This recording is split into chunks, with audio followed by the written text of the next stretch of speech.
Good morning, everyone, and we are going to gather in song this morning. We're going to be singing number 347, Gather the Spirit. So please rise in body and spirit wherever you are and join with us in singing Gather the Spirit.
We gather out of our many separate rooms into this sanctuary of love, hope, and resistance, this place of resilience that we return to each week, season after season, to reground ourselves, reorient ourselves to that wheel of life that turns around us, gather strength for the coming days, and today to recognize and honor the solstice as we enter this shortest day of the year and into the longest night. The wheel of the year turns and we gather again here at the Unitarian Society of Santa Barbara.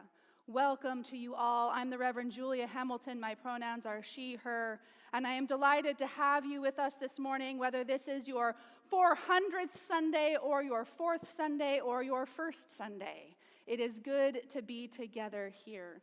If you'd like to know more about this congregation, you can always click that visitor link if you're joining us in our online sanctuary, or stop by our welcome table in the garden after the service to find out more. We have a visitor orientation on the second Sunday of every month, so coming up in January, you can gather with other newcomers to find out more about what's going on here. And of course, at any time when you are ready to call this place your home, if you have found your people here, we welcome you into membership. Just stop by our membership table or talk to Kiara, and we'd love to get to know you and answer any questions you might have. We here at the Unitarian Society are a loving community of seekers, striving to live with integrity, nurture wonder, and inspire the actions that transform us and transform the world. We have a lot going on this season, this holiday season, as we are bringing this year to a close. And I want to highlight a couple of those opportunities for connecting beyond Sunday morning. This evening, we will be having what is now our annual solstice gathering at Goleta Beach. I think we've done it 4 times, Charlotte. So we can call it our annual solstice gathering now. At 4 o'clock, watching the sun go down at Goleta Beach with candles and song and some simple readings, a lovely opportunity to get out into nature together on this day. We also have an opportunity to join with the wider community at the longest night observance at the courthouse. This is an annual observance where we honor those who have died on the streets, unsheltered in Santa Barbara, holding in our hearts the most vulnerable on this longest night, and recommitting to the work of making this community a place where everyone has a safe and warm spot to lay their head and be safe on long winter nights. Many thanks to all of you who are helping our warming centers get up and going. We are getting ready for a big storm here coming this week, so I know a lot of you who are on our hospitality teams are preparing to be here over Christmas to welcome our guests and feed them good food and offer them a safe and dry place to stay. So thank you to the dozens and dozens of people who make this possible every season. We also, of course, are heading towards Christmas Eve on Wednesday night, which means our 3 delightful, different Christmas Eve services at 5 o'clock, 7 o'clock, and 9 o'clock. Our 5 o'clock family service, where we retell the Christmas story in a sort of improvisational style, is loads of fun. All ages are welcome to participate. Our 7 o'clock is our lessons and carols, where we listen to the words of the Christmas story and we hear beautiful music from our choir and musicians. And our 9 o'clock is our jazz service, where we have our beloved now jazz combo that returns year after year to put a little swing in our carols and close the night out with a lovely, lovely feeling. So join us at one or all of them if you're feeling up for it. I invite you now to take a breath, to settle yourself wherever you are. Whatever lists you have waiting for you out in the world, you can set them down for this hour and give yourself the gift of presence together as we ring our bell and let the sound connect us.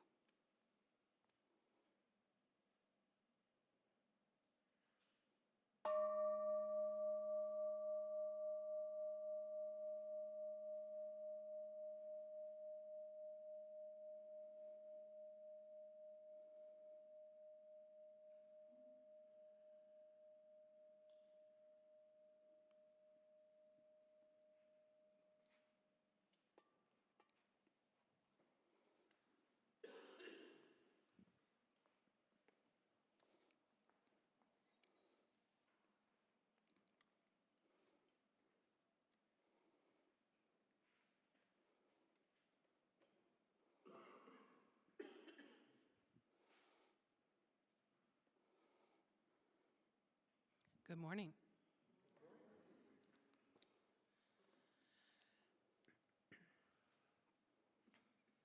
Our chalice lighting words this morning are by Mary Geer. On this winter night, infinite web of life, spirit of love, great mystery that is darkness. On this darkest night, may we observe the stars. On this longest night, may we find rest. On this winter night, may we feel warmth. On this night, this magical night, may our minds see the infinity of space. May our bodies find rest, and may our spirits feel the warmth of community. May this be so. Blessed be.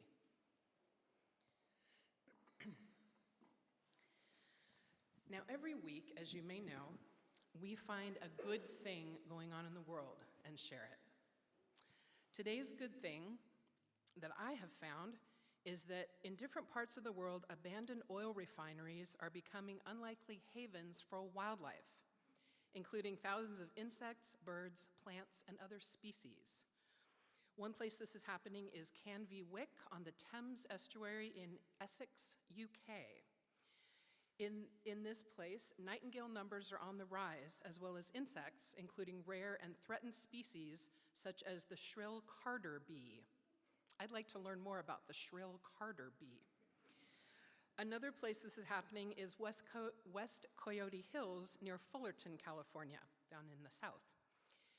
In California, more than 500 acres have regenerated into coastal sage scrub, alive with California gnatcatchers, a threatened bird species. Seasonal rains from vernal pools support wildflowers and amphibians there. And that's a good thing.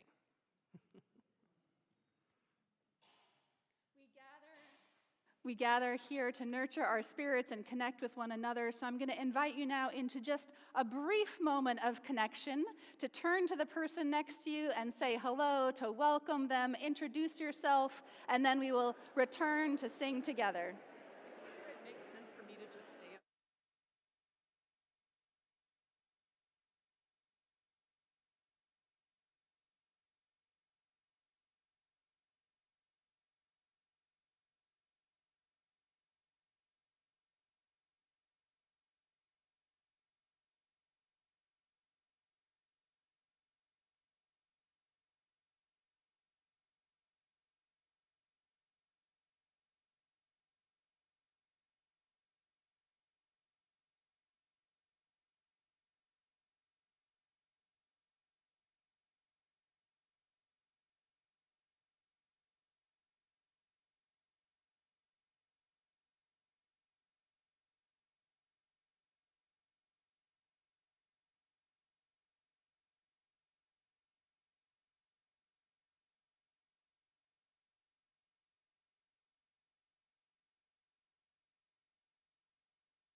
I am going to invite you all to now close out your conversations and continue them after the service. We are going to sing, as we do on each of the solstices and equinoxes, the chant for the seasons with the verse appropriate to the season, in this case, winter. So number 73, the chant for the seasons, please rise in body and spirit.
Good morning, everyone.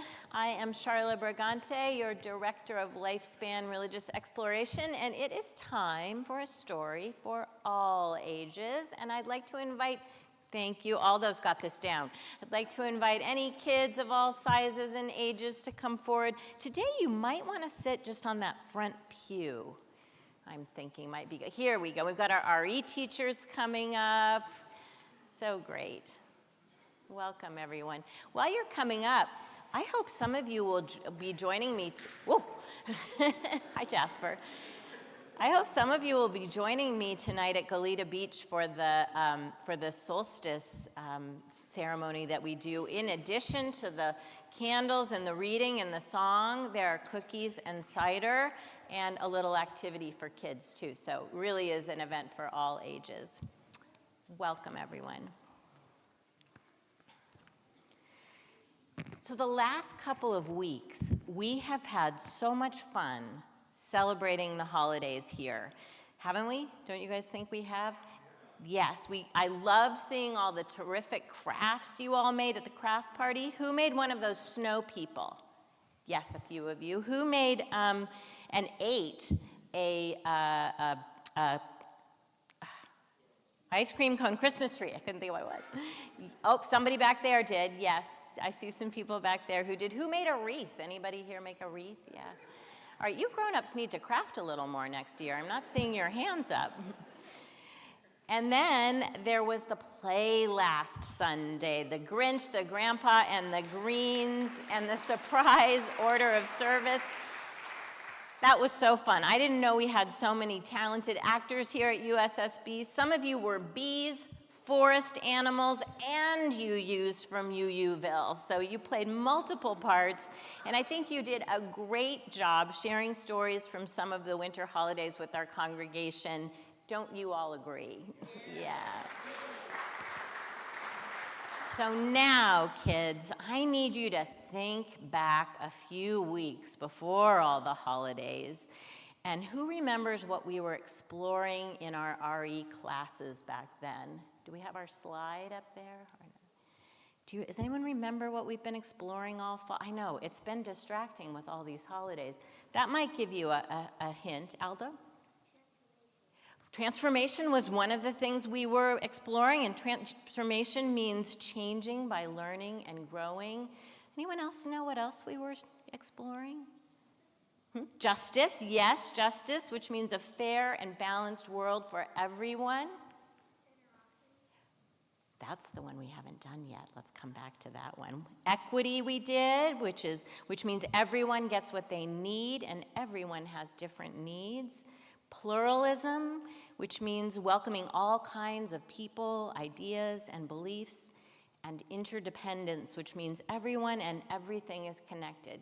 So what we were exploring all fall, was our UU shared values, things that we all agree are important in the world. And you already said there was one that we haven't explored yet, and that is generosity. We haven't explored that one yet. So, yes? Jasper thinks it's kindness. What do you guys think? Does generosity sounds like kindness to me? Anyone else have any ideas what generosity might mean? Giving. Joy. Sharing. You guys got this down. Being nice. Yeah. Joy. Fair. Yeah, that's some of the other ones too. Okay.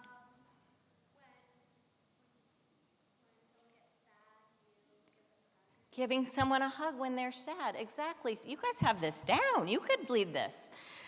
It's about giving and giving from the heart, right? And it's not just, as Joy pointed out, or all of you, it's not just about giving things, right? It's about giving from our heart. So today in our RE class, we're gonna all be together and we're gonna put our shared value of generosity into action. We are going to make 60 gift bags for our guests at the Freedom Warming Center. And some of you might not know what the Freedom Warming Center is, but on rainy or very cold nights, some churches open their doors to give people who don't have a place to live a dry and warm place to sleep. And they usually make them a hot meal too. And the Unitarian Society is one of the churches that does that. So we become a warming center on those cold and rainy nights, and we will become one this week. So remember the socks you also generously brought to our Thanksgiving service? There's that generosity value again. A lot of people here brought socks. Well, those socks are going to be part of our gift bags, along with some other things that are helpful for people living on the streets. So how do we know what people living on the street need? They tell us. We ask them, exactly, and we listen to what they tell us. And they also have to walk everywhere. Yeah, Jasper, you're right.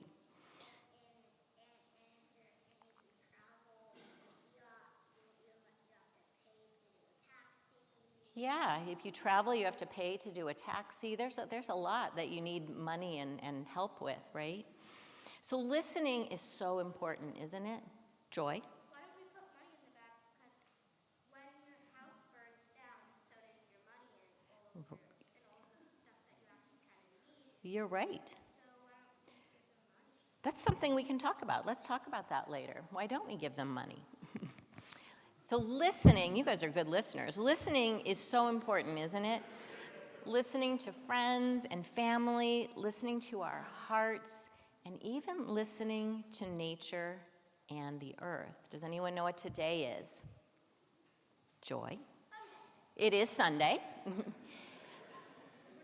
The 21st of December. Think back to our play about holly and oak last week. It is the winter solstice, in fact. And that's the day when we have the darkest, the longest night, where it's darkest, the longest, and the shortest amount of sunlight. And the winter solstice is a good time to slow down and listen to nature. So before we go off and start exploring our value of generosity, Julia and Justine are going to share a winter solstice ritual with us to honor this day. So I'm going to come join you over here. That's right. And, this is a ritual we have done before on the solstice, so some of you might be familiar with this, but we've added a piece that I'm going to need you all to help me with the grown-ups in the congregation. So keep your ears open for the part when I'm going to need your help in this ritual. Justine's going to start us off. All right. So as you know, I'm Justine. I call myself your friendly neighborhood pagan. I like to be here to usher us through some of these traditions. So glad to be here for this today. The calling in of the four directions. So in the pagan tradition, which is grounded in a respect and a reverence for the natural world, calling in the four directions is the usual way to begin a ritual. Each direction is associated with an element of the natural world and also represents some part of our human nature. The directions are not seen as separate and isolated, but rather as part of the interdependent system that makes up the world. Here on our altar, we have the symbolic elements for each direction, and we will travel through the meanings associated with each one. So we begin in the east, toward the rising sun. The element of the east is air, represented on our altar by a feather. Air and breath give us life. It is the direction of inspiration, the word that literally means to take in air. The east is associated with the mind, with knowledge and learning and intellectual curiosity. Imagine the birds turning and wheeling in the air. Imagine the breeze blowing through your hair. When we turn towards the east, we look for a fresh start, an invigorating breath, a new idea. When you are feeling stuck in a rut or indebted to a routine, or if the wind has gone out of your sails, look eastward. All right, so here's where I'm going to need you to help me, because we're going to do a gesture for each direction. So the east, because it's about waking up our mind, let's put our hands on top of our head. You can put one or both hands on top of your head like this, just like you had a big idea or a big thought. Oh my goodness. Maybe take in a big, deep breath. When you have your arms up like this, it expands your lungs so you can take big, deep breaths. All right, now you can put your arms down and let's see where the next direction takes us. Thank you, Reverend Julia. Thank you, children. We move around the wheel to the south. The element of the south is fire, and the southern place on our altar, the flame of our chalice burns bright. Fire is a transformative force. It is heat and light and powerful change. In the northern hemisphere, it makes sense that we associate the south, towards the equator, with the warmth of the sun and the heat of the flame. We see birds move south, butterflies move south, whales move south, seeking warmer places when the weather gets cold. When our internal weather gets cold, turning south is a metaphor for turning toward warmth and daylight, seeking out the changes that will warm us up, get our blood moving, call us out of our winters, out of hibernation, into action.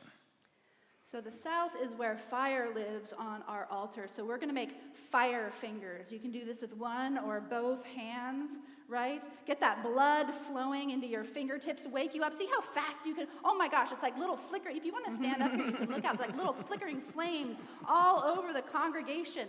It's about action and motion, so get those fingers wiggling. Excellent work, everyone. All right, we can pause our fingers, and let's keep going around the wheel. Thank you. Continuing around the circle, we arrive in the west. The element of the west is water, and here on our altar we have some of the water collected at our ingathering services each September. We add to this water each year, symbolizing the way we come together in our community as individual drops join into a mighty river. In the west, we are drawn into the experience of our emotions. It is a direction that calls us to self-reflection and self-understanding. Our emotions move in us like water, flowing through our lives, sometimes calm and sometimes turbulent, but always flowing. When we dam up our feelings, just like when we dam up a river, the pressure builds until it finds an outlet. If you are seeking to get in touch with your inner life, with your emotions, turn towards the west. The west is water, so let's see if we can all make flowing, watery hands. You can do it with both of your hands or one of your hands. The west is about expressing ourselves. This is almost like dancing. You can go in all kinds of different directions. You can move like the waves in the ocean. Let your hands dance and flow just like the water. However you're feeling right now, express it through your hands. Beautifully done. All right, we have one more direction to follow on the wheel. Beautiful. I love being up here and just seeing all the movement in the congregation. Okay, we move now to the north. The element of the north is earth, represented here by a stone sitting atop some dirt from our very own garden. There is stability in the north, the ground of our being. The north represents the place that holds us, that allows us time and space to heal and grow, to feel nurtured and respected. It is also the place of embodiment, of connecting with our physical self, the tangible world around us. The north calls to you if you are seeking balance, the deep wisdom that lives in your bones, a place of rest and recovery. All right, so since the north is about getting in touch with our bodies, about holding, we're going to give ourselves a big hug for the north. Can you do that? Just wrap your arms around yourself. This is what we do when we're cold, right? We hug ourselves like this, right? We also hug other people sometimes when they need something to help hold them, or we can hug ourselves when we need a hug. Can you feel how solid you are? Can you feel your bones and your muscles? Sometimes we all need a hug. So now we're going to go through, and if anybody wants to join me up here, we need help reminding the congregation of these, because I'm going to ask everybody to pick the direction that calls to you this morning and do whatever gesture it is that is calling to you, that is speaking to you, where you need some help. So let's remind the folks of the actions, right? Do you remember what happens when you get a bright idea from the east? It's this gesture, right? What happens when you need to get moving with some fire from the south, right? This gesture. What about when you have big feelings like water? This gesture. And what about when you need a big hug from the north? All right, so on the count of 3, everybody do the gesture that calls to you this morning. Ready? 1, 2, 3.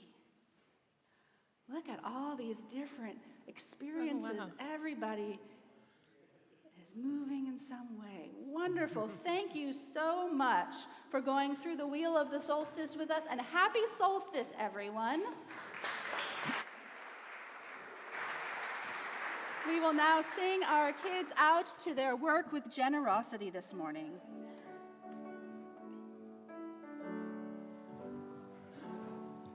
We hold you in our love as you go, as you go. May your heart be at peace as you go. To nurture the spark of your precious life. We hold you in our love as you go.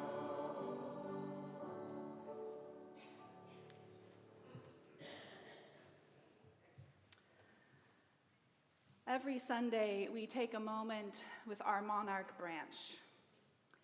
Each butterfly on this branch represents someone who was taken from our community by ice over this past year. And this week, we have 6 butterflies in our bowl by our menorah to remember the 6 people who have been abducted from Santa Barbara County last week. We will ring our bell 6 times for each person. And in doing so, we commit to bearing witness until this violence against our neighbors ends.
winter solstice.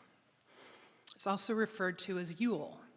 Who's heard the term Yule for pagan Christmas time, solstice? Yeah. So the word Yule means wheel. So we talk about the wheel of the year, right? The various pagan holidays that we recognize coming on a wheel. So the turning wheel has brought us now to the shortest day, the deepest night, the quietest time.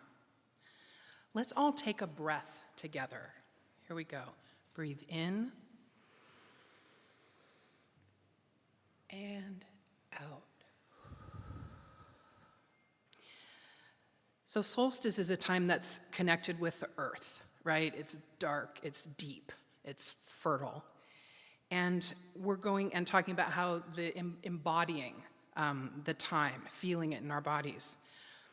I invite you now to enter a period of quiet for a guided meditation. You may wish to adjust your position so that your spine is straight, your body relaxed, your hands resting gently in your lap. Whether you are here in our sanctuary or at home, watching digitally or watching this recording later, adjust this to whatever feels right for you in your space.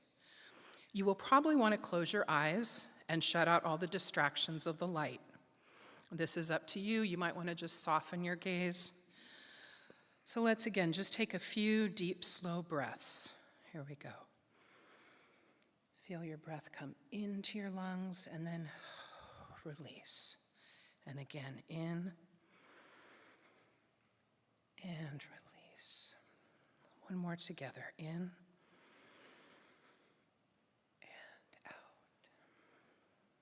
With your vision muted, notice what your other senses are telling you. You may feel a sense of pressure in your back or your sitting bones, where your body comes in contact with your chair or whatever surface you're on. You may have feelings of tightness in your shoulders or along the jawline. Release any areas of tension that you notice. Soften your neck and the swallowing muscles. Release any tension you feel in your abdomen. Imagine the inner organs in your belly letting go of tension. Soften your eyes, let them feel warm and relaxed, as if you're floating in a pool of water. Inhale, exhale. You may notice strange sensations, such as a tingling in a muscle or a ticklish feeling on the skin. Whatever comes to your awareness is okay.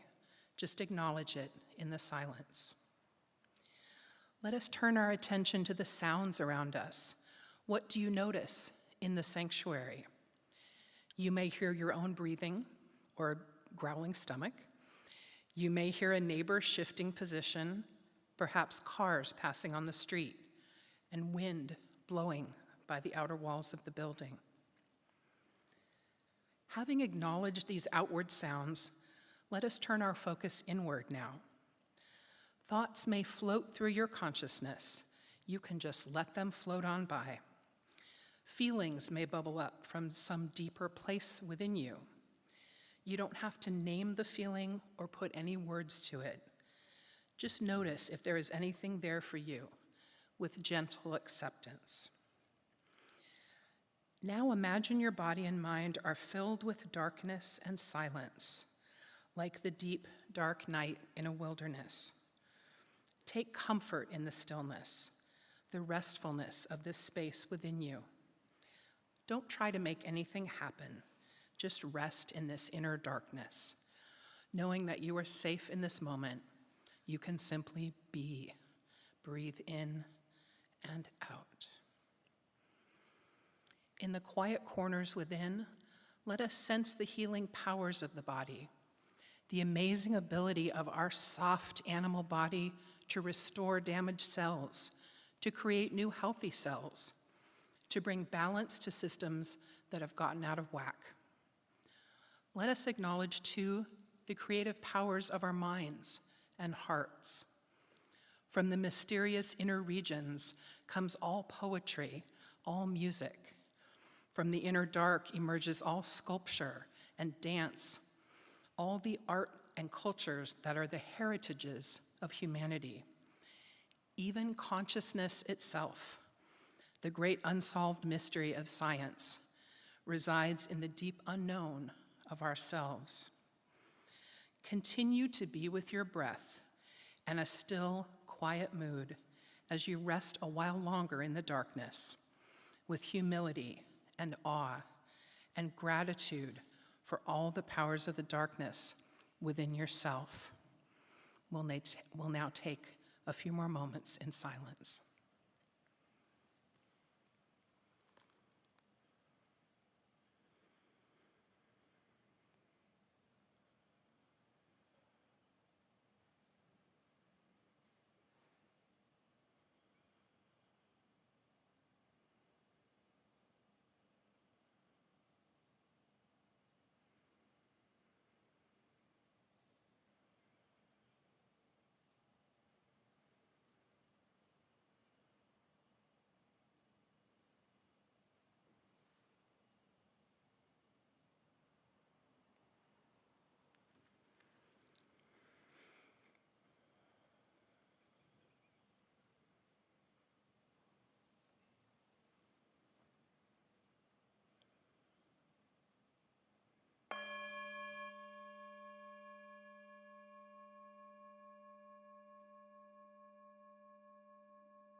I invite you to stay where you are as our singers come forward for the winter solstice chant.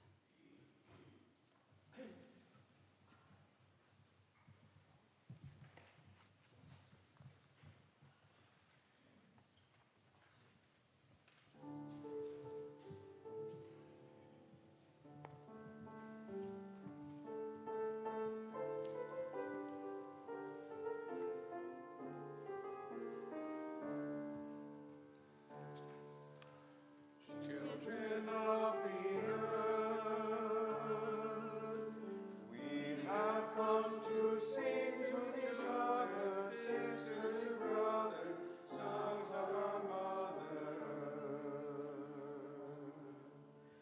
Children of the earth, autumn soon will breathe her last breath, and quick will her death bear witness to winter's birth. Children of the earth, can you feel the air getting cold as darkness takes hold and sleep covers Mother Earth? Children of the earth, we have come to sit in the darkness, breathe in the silence, think of our Mother Earth.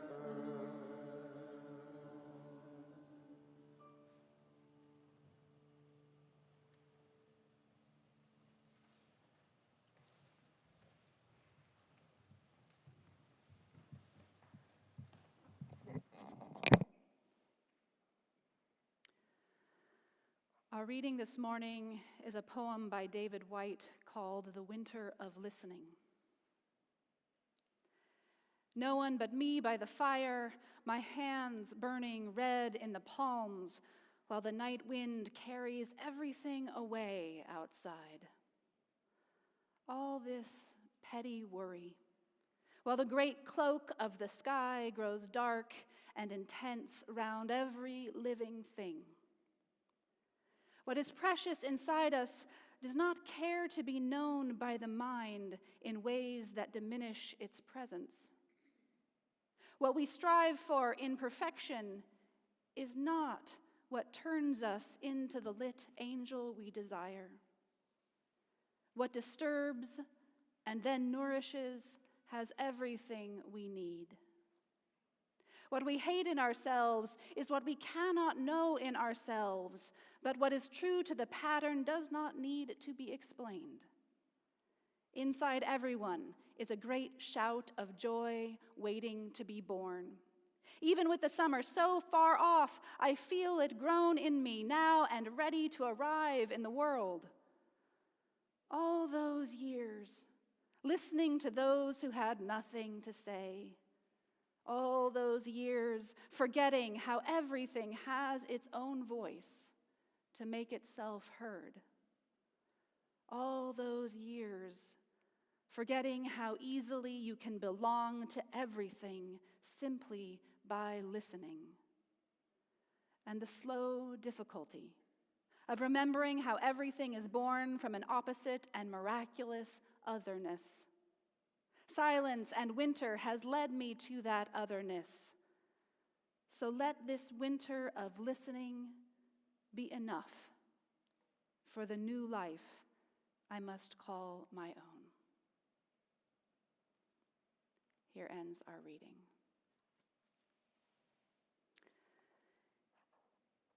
As we prepare for our offertory, we acknowledge that every month here at the Unitarian Society, we give away a portion of what we collect to a project or a program that lives our values in the world. In this month of December, our partner is Blue, Black Lives of Unitarian Universalism. Blue is a network across our denomination that supports and affirms Black Unitarian Universalists, gives them a space within a wider denomination for ritual and celebration, for grief and connection and community, and we support them in this important work within our faith. Please give as generously as you can to support this and the work of this congregation, and read with me the affirmation of gratitude and giving. Let us be grateful when we are able to give, for many do not have that privilege. Let us be grateful for those who share their gifts with us, for we are enriched by their giving. And let us be grateful even for our needs, so that we may learn from the generosity of others.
Thank you, Heather. It is always a pleasure to listen to you play.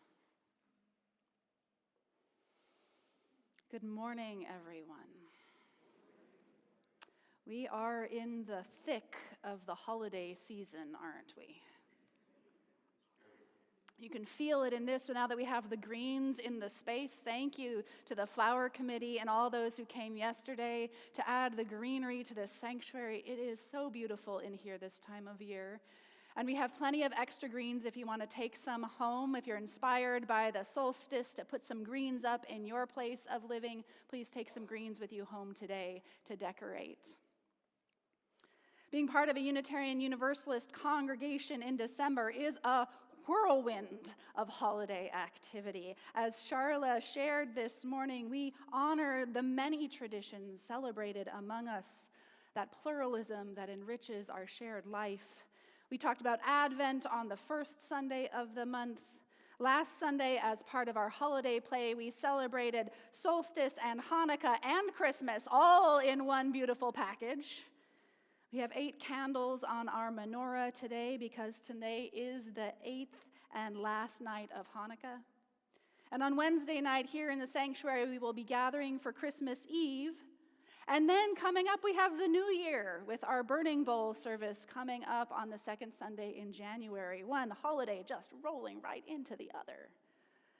And today at 7:03 a.m. Pacific Standard Time, the sun was centered over the Tropic of Capricorn, which is the marker of the winter solstice. And if you want to cheer for it, you can. That is also part of the solstice tradition, right? Cheering for the sun and the return of longer days, this being the shortest day of the year.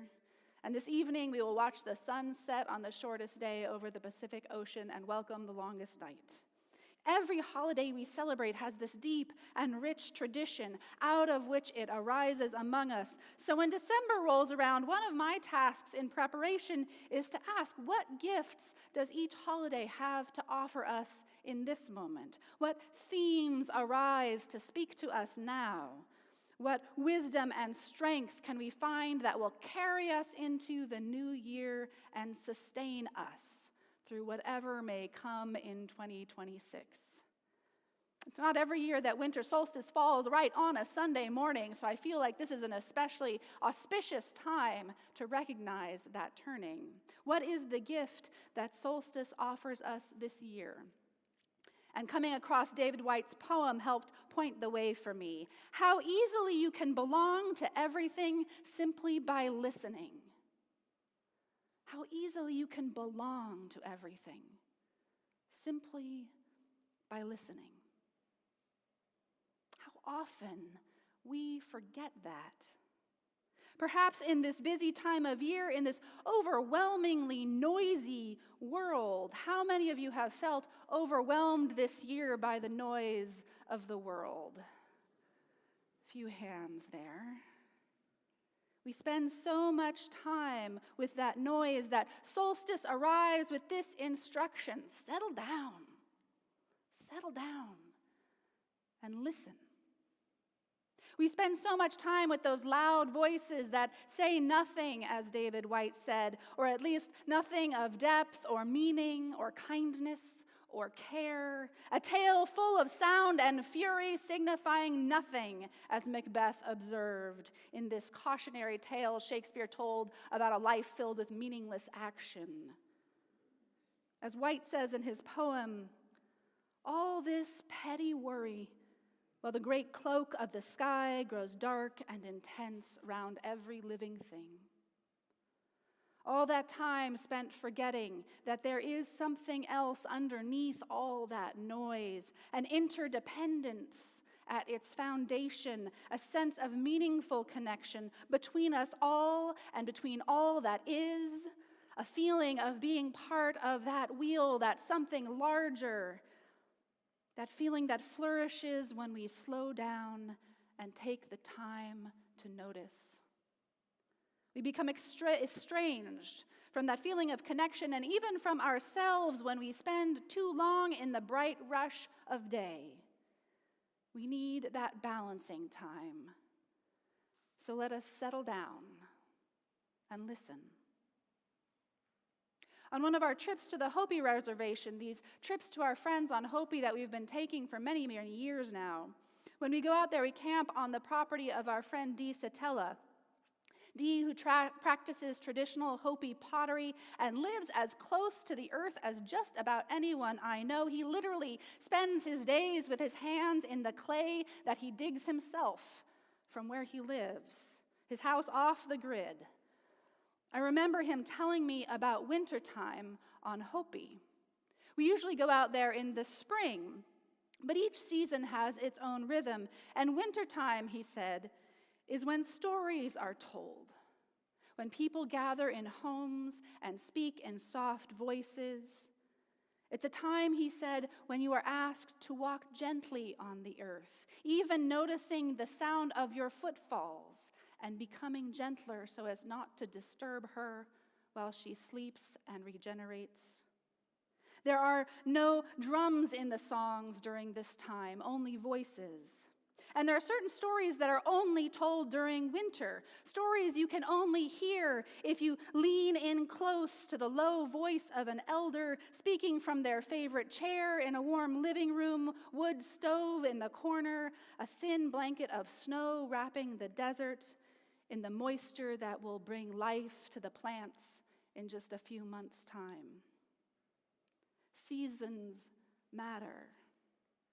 A story told at the wrong time skips over the surface like a flat stone. The winter solstice reminds us to slow down, to listen, to let the stories sink in. All these stories that we share at this time of year, let them sink in. Let the ripples spread out long after the stone is cast. The winter solstice reminds us that when that stream of commentary, that surface chatter gets too loud, when the screens get too bright and we start to feel ourselves shut down just out of self-preservation, the winter solstice says, I am here, the earth is here. We can reset, restart, let the darkness settle around us for a little while. In that quiet space, listen. Start by listening to the earth itself. Notice the changes. Even here in Santa Barbara, where we have no snow, we still have our seasons. The light changes. The rains come and soften the ground, which is hard from a long, dry summer. Winter here may not be about snow and frost, but it still invites us into that softening, that softer way of being, the sound of rain on the roof, the smell of the soil, the mushrooms sprouting in those shady corners. Has anybody else seen the mushrooms that have been flourishing right now? The soft pinks and purples of the winter sunset on the mountains, the early dark. If we have forgotten how to listen, the earth can remind us and show us that communication is always happening in all kinds of ways, even the ones that don't use words. I recently learned that mushrooms listen. They have no auditory capabilities, they don't have ears, but mushrooms listen. They respond to sound. The mycologist Paul Stamets has been trying to figure out why. What evolutionary purpose would it possibly have for a mushroom to listen to sound? And he has a theory that when a storm is coming, long before the rain arrives, what happens? Thunder starts to roll across the landscape. Often the first sound we receive, the first indication that a storm is coming, is that we can hear the thunder. And studies have shown that when mushrooms are exposed to low-frequency sound waves, it stimulates their growth. Thunder is a low-frequency sound wave. So Stamets believes that mushrooms, over hundreds of thousands of years of evolution, have learned to listen for the thunder because it means a storm is coming. And it means that the rain and the lightning, which it turns out are both beneficial to mushrooms, need to be prepared for. The rain for obvious reasons, right? We all know that mushrooms sprout after rain. But evidently, when the electricity from lightning goes through the ground, it also stimulates growth. And so when mushrooms hear that thunder, or that feeling of thunder, it wakes them up. And they start producing the nutrients they will need to take advantage of that moment of growth that is coming with the rain and the lightning. They can take advantage of that storm. And it turns out that in all kinds of ancient cultures, from Egypt to Japan to ancient Greece, there have been stories about mushrooms springing from lightning bolts, springing up where lightning bolts have struck the earth. Even then, people who paid attention to the natural world noticed that relationship between thunderstorms and places where lightning strikes and the growth of mushrooms. And folklore and stories pointed to what scientists like Stamets would confirm with studies and experiments: that underground mycelial networks and far-off thunder in the clouds are somehow in this subtle conversation that we can catch glimpses of when we pay attention, when we slow down and listen to what the world around is teaching us. The author Ursula Le Guin says that listening is not a reaction, it is a connection. Listening to a conversation or a story, we don't so much respond as join in. We become part of the action, she says, by listening. The mushrooms listen for the thunder, preparing to connect with the storm, ready to take action when that electricity hums through the ground. We can learn to listen for connection too. The winter solstice reminds us that the deep stories, the slow stories that unfold like a mushroom after the rain, stories that only get told by firelight, that only get told when there is space and breath and quiet, that only get told when the phones are turned off for a few hours, and I swear I didn't plan that.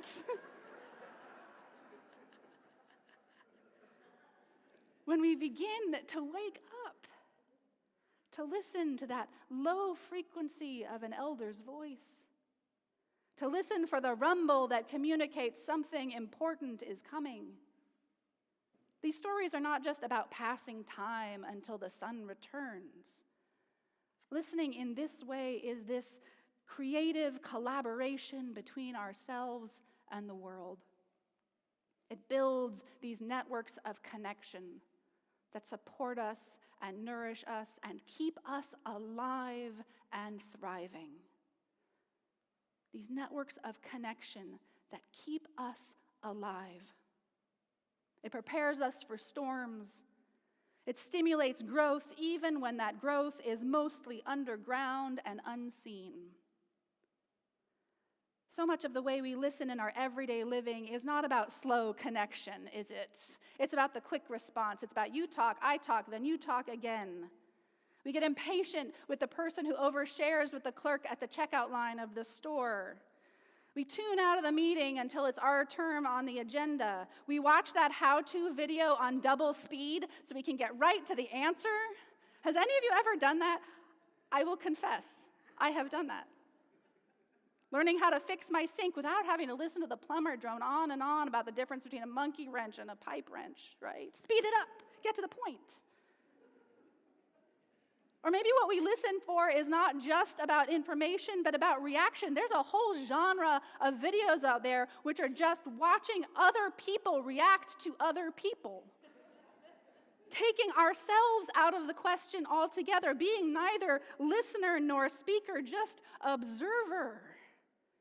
Pundits and opinion writers react on our behalf to the news. Reviewers react on our behalf to movies. And soon there'll be AI-generated algorithms reacting to AI-generated content while we just watch from the sidelines. We have to get back into that connective listening, that relational listening, that participatory listening, and not be observers to life, but deeply embedded and rooted within it. Or perhaps, like I do, you find yourself listening out of fear.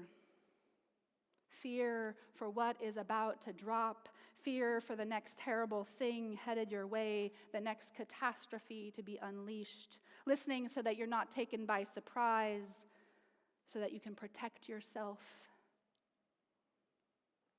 But perhaps we need to drop that too in the way we listen. Drop down into something deeper, listening without that need to react as participant, the kind of listening that winter solstice invites us into.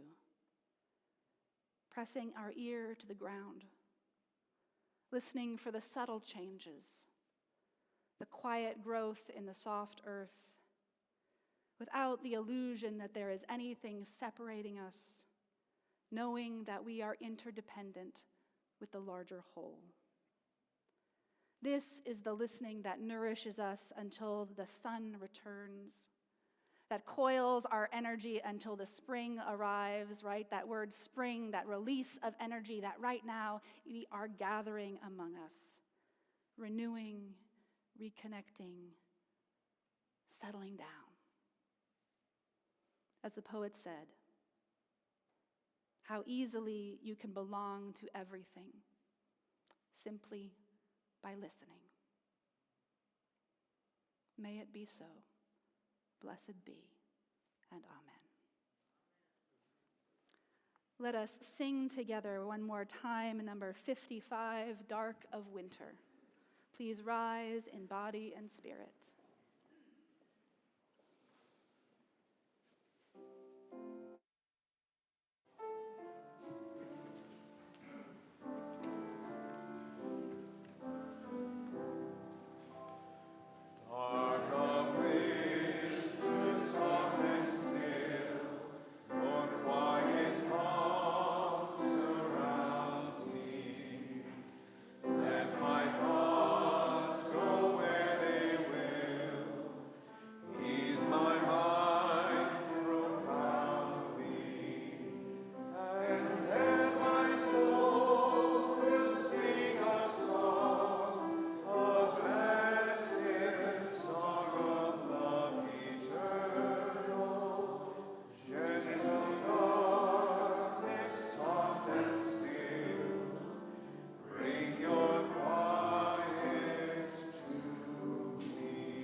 So go ahead and stay right where you are. And if you want to put your hands over your heart, or if you have permission to hold hands with someone next to you, or hold them open, however it is, Matthew, may I hold your hand? However it is that you get connected to that larger love that moves through us. And as you go out into this beautiful and heartbreaking world, may the light of love shine upon you, out from within you, be gracious unto you, and bring you peace. For this is the day we are given. Let us rejoice and be glad in it. And let us call out a blessing.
unaccustomed as we are.